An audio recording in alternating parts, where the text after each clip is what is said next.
In LA this week, the LA City Council gives ride-sharing companies the green light to pick up passengers at LAX. The story coming up. I'm Rasha Goel. Up next, an audit reveals how the city could add $20 million or more per year to city revenues. I'm Anna Margos. The LA Unified School District pitching in to provide more affordable housing in Hollywood. That's coming up.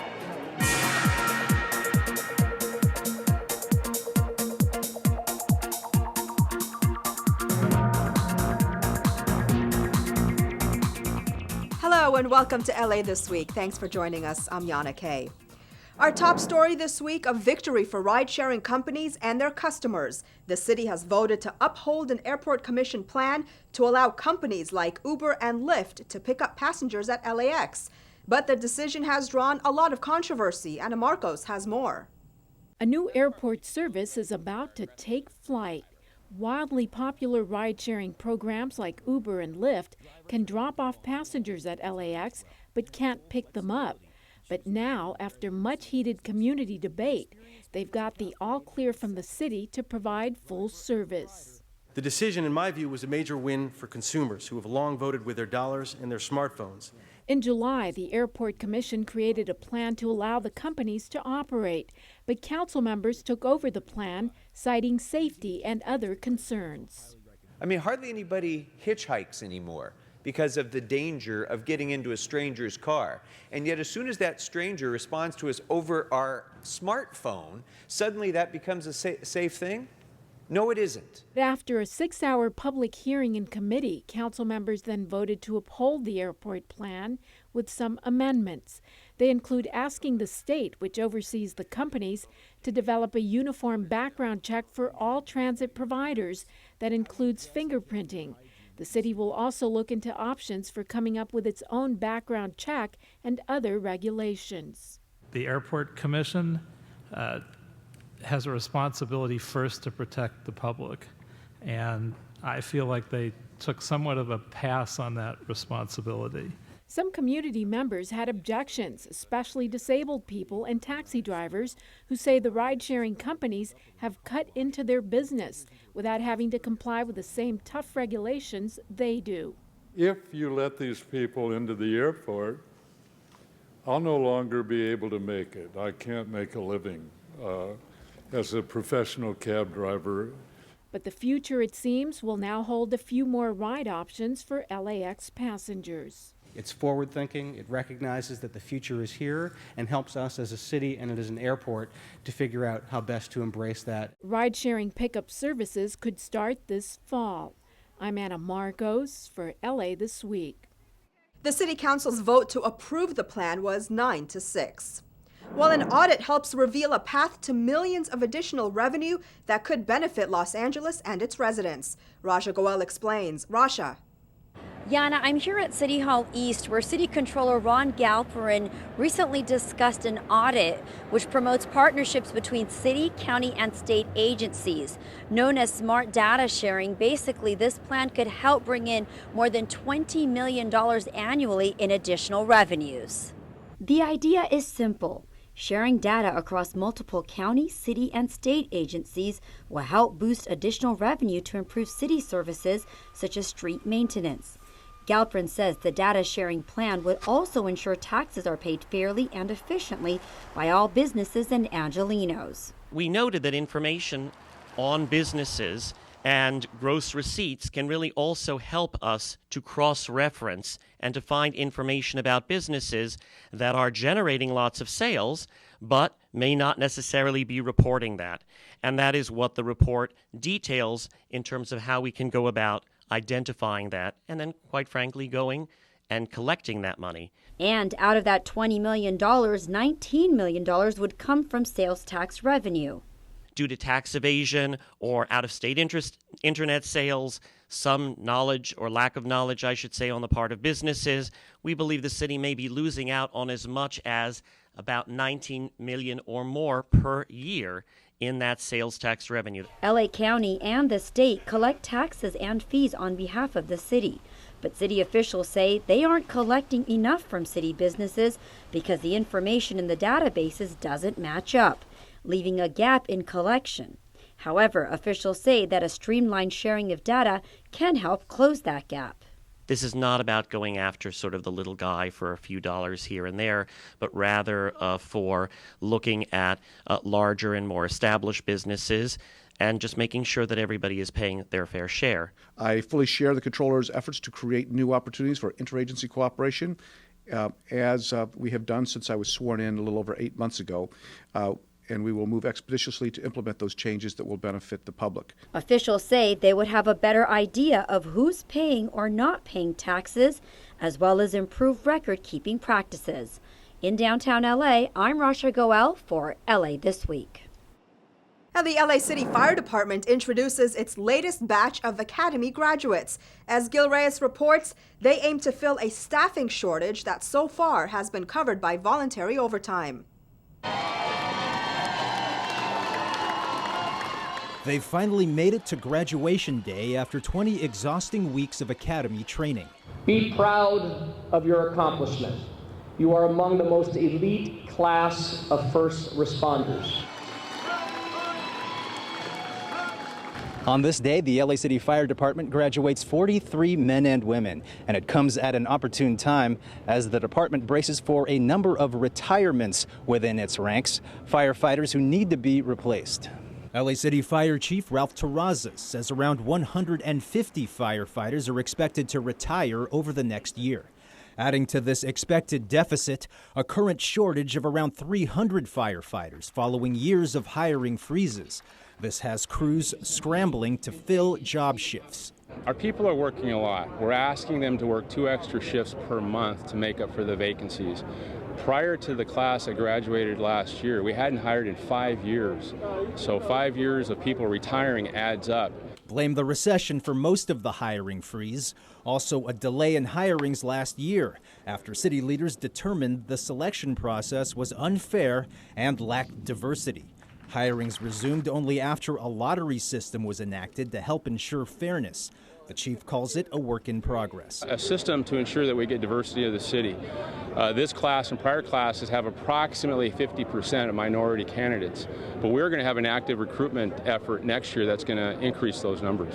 Meantime, these current graduates include 2 women, the first female grads since Mayor Garcetti took office. I'm particularly proud. While it's not a sea of change yet, it is also a harbinger of what is to come. It's been such a privilege to be able to work with the mayor and my colleagues to ensure that we can hire firefighters once again. As the department focuses on reducing response times during one of the worst fire conditions in California history, following 4+ years of drought. In San Pedro, Gil Reyes for LA This Week. Academy training is grueling. Fire officials say about 20% of recruits don't make it to graduation. Well, we tend to think books, not hammer and nails, when we think of the LA Unified School District, but hammer and nails it is, as the district helps launch a mixed-use project that will bring much-needed housing to Hollywood. Anna Marcos has more. The LA Unified School District is going from educator to home builder as it teams up with Abode Communities, a group that builds affordable housing. Selma Community Housing near Hollywood's Selma Elementary will bring 66 affordable units online using school district land. It was born from a school employee's idea. How about if we take one of our parking lots and we just park underneath a building and we let someone else come in and build something that we can do some low-income housing for us? School district employees living on working wages will get priority with these units, but they will also house other working families in Hollywood earning below median income.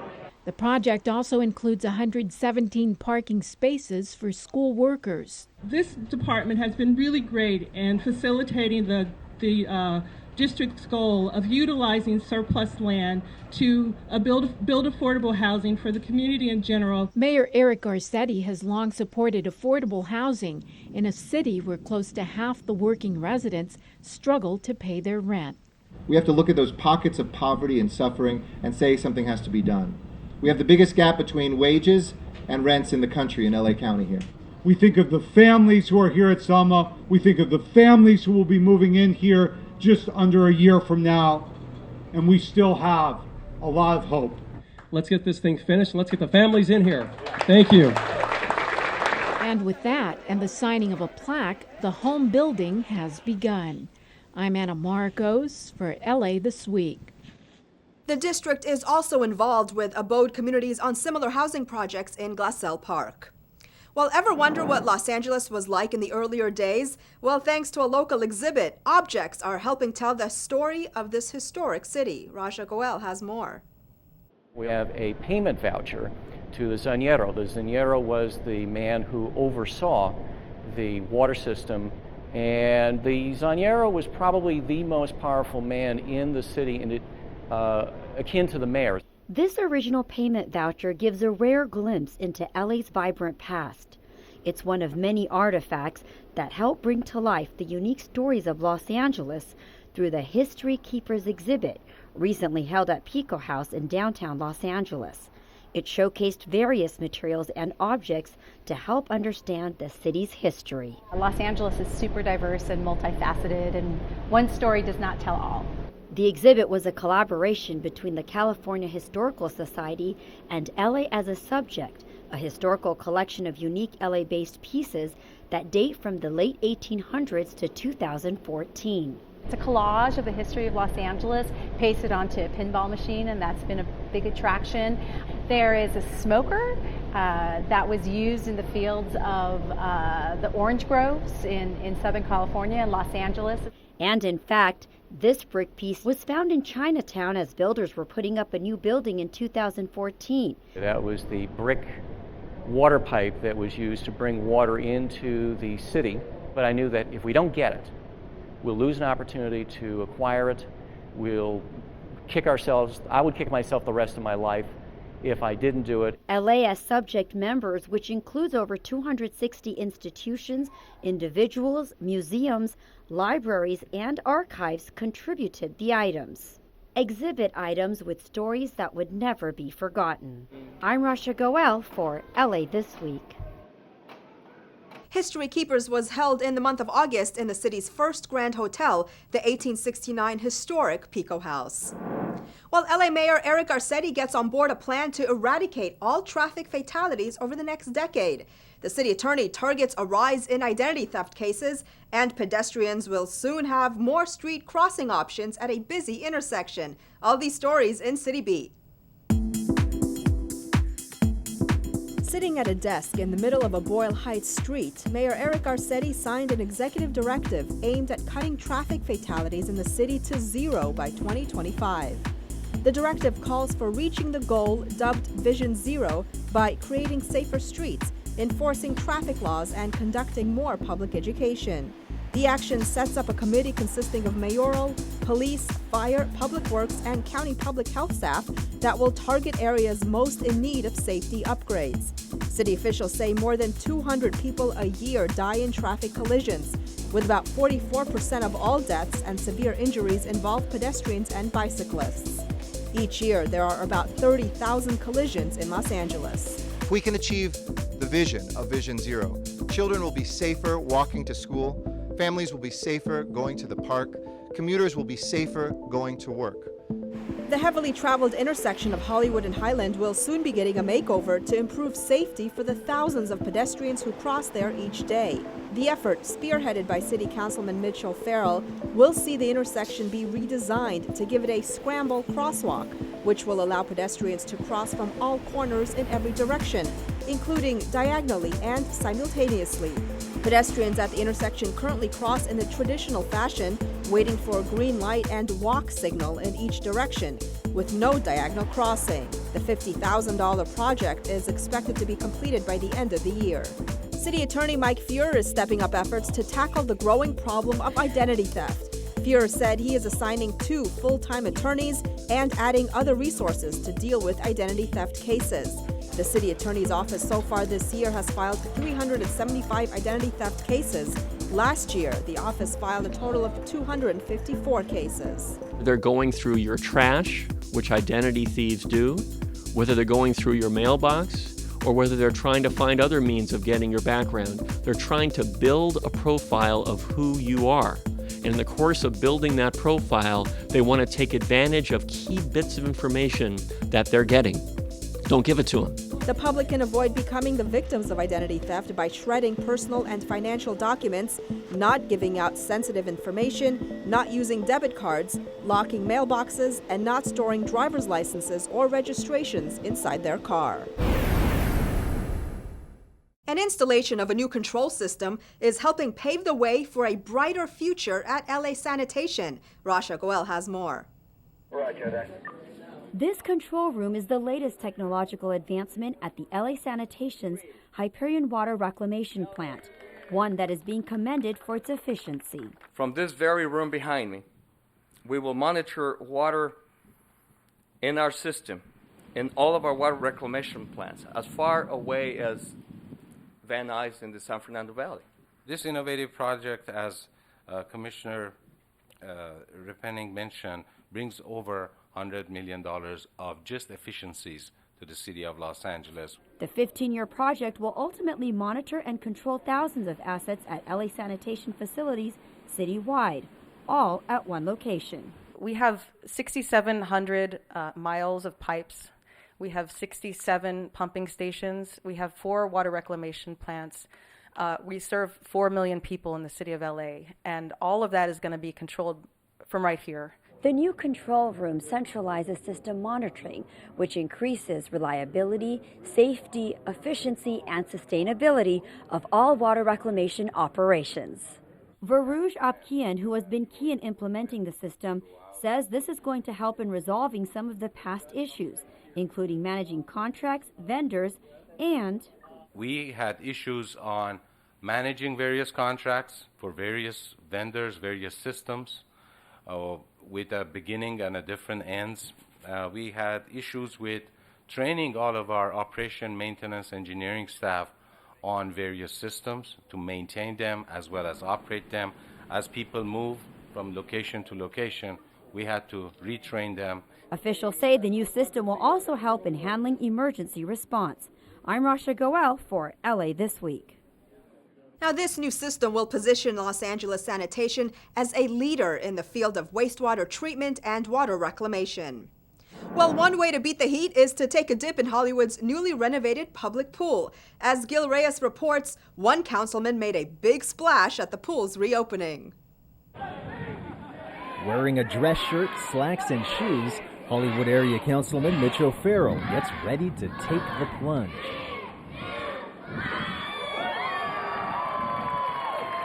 This is a beloved pool in a beloved park.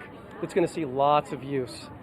So it's a very exciting day here in Hollywood, in the 13th District. The Hollywood pool reopened this summer after a $7 million renovation. Improvements include shaded bleachers, a new lifeguard station. There's also what seems to be everyone's favorite. The slide. The water slide. The slide. It has to be the slide. Yes, a big, swirly, water-gushing aqua blue slide. The main attraction at this pool, which originally opened in the 1950s. It's also more sustainable. It has water conservation built into the design. It's also more efficient with the way it dispenses chemicals. It can be done remote from a smartphone. Better jump in before the pool closes for the fall season. At the Hollywood Recreation Center, Gil Reyes for LA This Week. The Hollywood pool will be open every day until September 7th. Well, it's a yearly tradition in South LA as folks from the community gather to enjoy some smooth jazz up close. The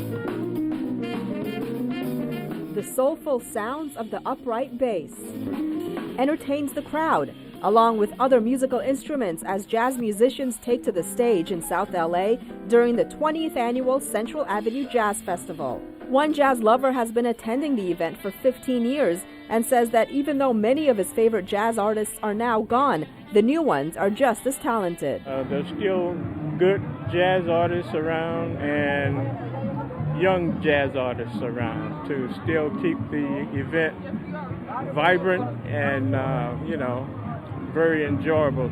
For more than 2 decades, the Central Avenue Jazz Festival has helped celebrate the musical history and culture of South Los Angeles, the West Coast birthplace of jazz music.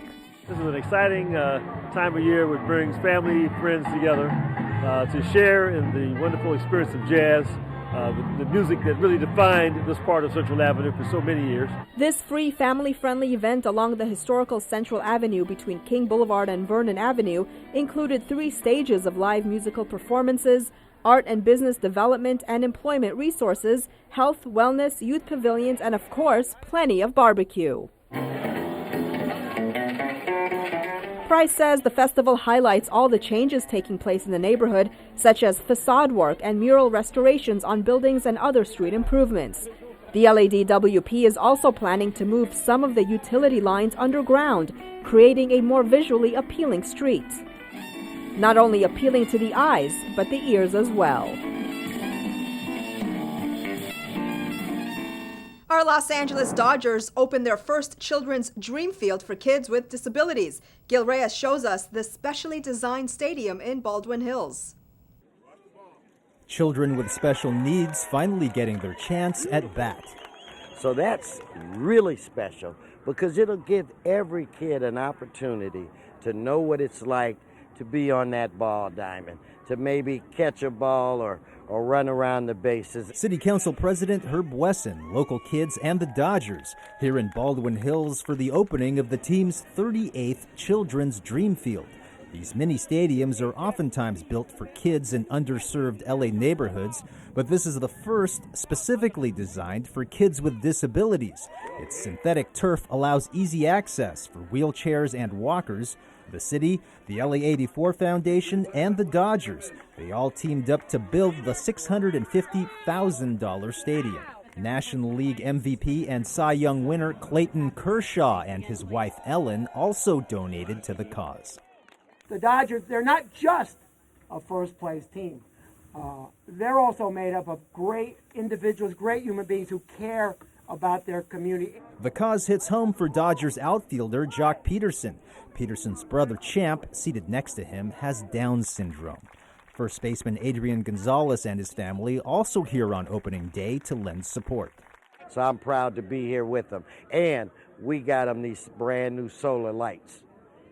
Compliments to the city of LA. There's also a Dodgers scoreboard featuring faces of the special athletes who will use the park. All stars in their own right. In Baldwin Hills, Gil Reyes for LA This Week. Though it's the first Dodgers Dreamfield for kids with special needs, the city has another universally accessible ballpark in the community of Lake Balboa. Well, Mayor Eric Garcetti's goal of cutting traffic fatalities to 0 by 2025 received plenty of praise on social media. That's the focus of This Week in Tweets. Vision Zero Network tweeted, "Way to go at Vision Zero LA. You are leading the way not only in your city, but across the nation."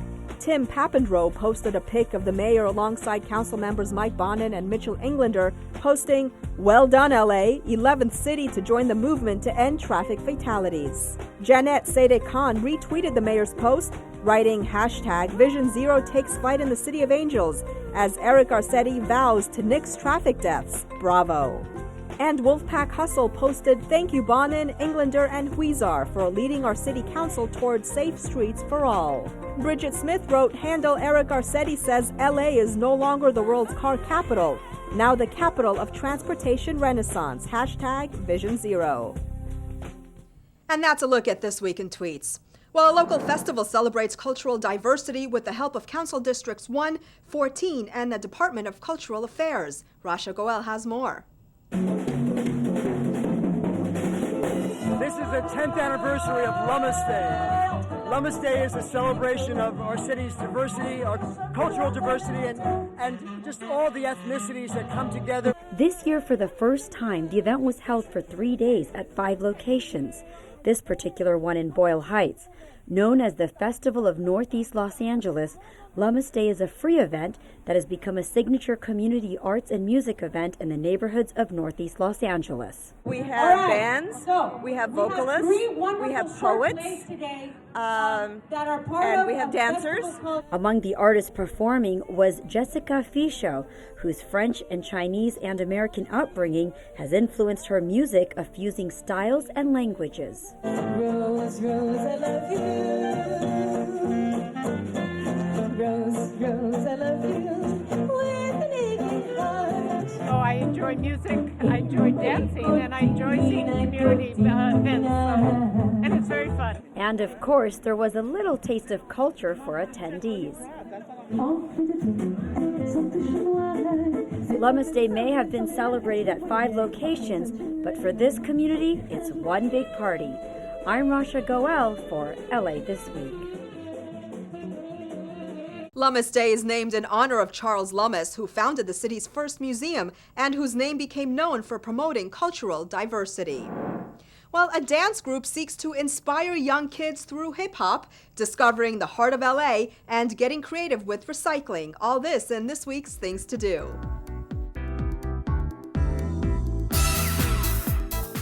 Justice by Uniting in Creative Energy, or JUICE, is a nonprofit weekly hip-hop arts program that seeks to develop youth leadership and technical skills, creative expression, and self-confidence through hip-hop, which includes breakdancing, urban art, DJing, and music recording.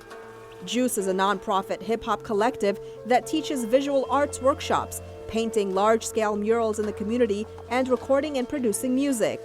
Free for all ages, JUICE encourages the creative expression and self-empowerment of at-risk youth through skill building using the music, visual art, and dance of the hip-hop culture.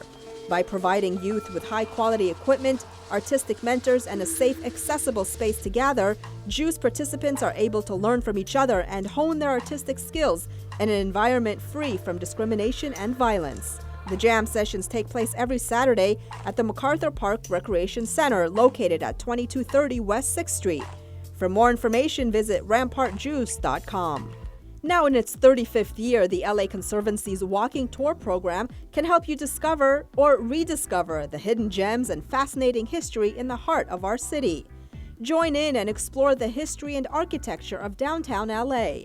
Since 1980, the Los Angeles Conservancy has introduced countless Angelenos to the rich history and culture that downtown's architecture has to offer. Discover the heart of this great city as skilled volunteer docents talk about fascinating stories of downtown's transformation. Visit public plazas hidden in plain sight and see how the old and the new blend into a unique urban landscape.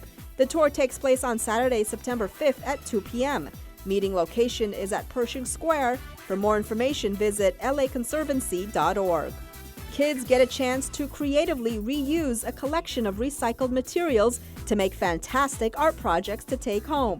Rediscover Center is an arts and environmental nonprofit organization. It's a creative center which promotes resource conservation, creativity, and community engagement through material reuse. Open Studio is open every Saturday and Sunday. The last project starts at 4 p.m. to allow enough time for completion. With membership, receive 2 children free once per month. Rediscover Center is located at 12958 West Washington Boulevard. For more, visit rediscovercenter.org. And that's a look at some things to do. Well, that's going to do it for this edition. I'm Yana Kay, and from all of us here at LA This Week, thanks for joining us. A reminder that you can catch us online at lacityview.org. You can also follow and like us on Facebook. We'll see you back here next week for more of LA This Week.